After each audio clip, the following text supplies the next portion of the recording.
አቡነ ገብረ መንፈስ ቅዱስ እንዲያውም በረከታቸው ለሁላችን ትድረሰን። በዚህ በጣም ይታወቃሉ። ገድላቸው ላይ አንድ ታሪክ አለ። አንድ በጣም ምግባረ ብልሹ የነበረ መነኩሴ ነበር። በጣም ምግባረ ብልሹ ቢሉት ቢሰሩት የማይለወጥ ማለት ነው። እና ከዕለታት አንድ ቀን የአቡነ ገብረ መንፈስ ቅዱስ ተአምር ሲነበብ ሰማና በልቡ ነው፣ በአፉ ራሱ አላወራው፣ በልቡ እንዴት ያሉ ጻድቅ ናቸው እንደው አንድ ቀን በዘክራቸው ብሎ አሰበ። መንገድ ላይ ሲሄድ ሽፍቶች አገኙትና ቀጥቅጠው ገደሉት። እዛው ነፍሱን መላእክተ ጽልመት ይዘውት ከእግዚአብሔር ፊት ፍርድን እንድትቀበል ሲሄዱ አቡነ ገብረ መንፈስ ቅዱስ መጡና ቆሙ።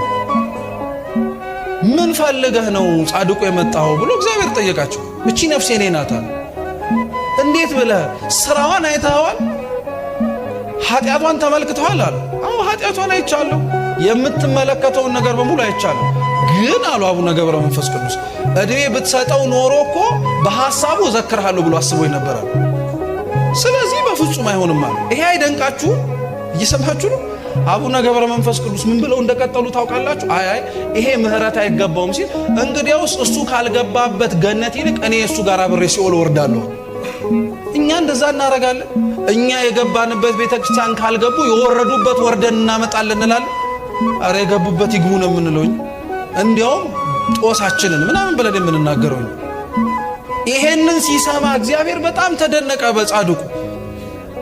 ፍርዴ ሊጓደል ስለማይችል ላደርግልህ የምችለው ቢያንስ እቺን ዝክር ስላሰበ ነፍሱን ከሥጋው አብሬ ላገናኛት፣ ከዚህ በኋላ መልካም ስራውን ልመልከተው አላቸው። ነፍሱን ከሥጋው አገናኝተው በጻድቁ ምልጃ ገነት እንዲገባ አድርገውታል። በረከታቸው ለሁላችን ትድረሰን።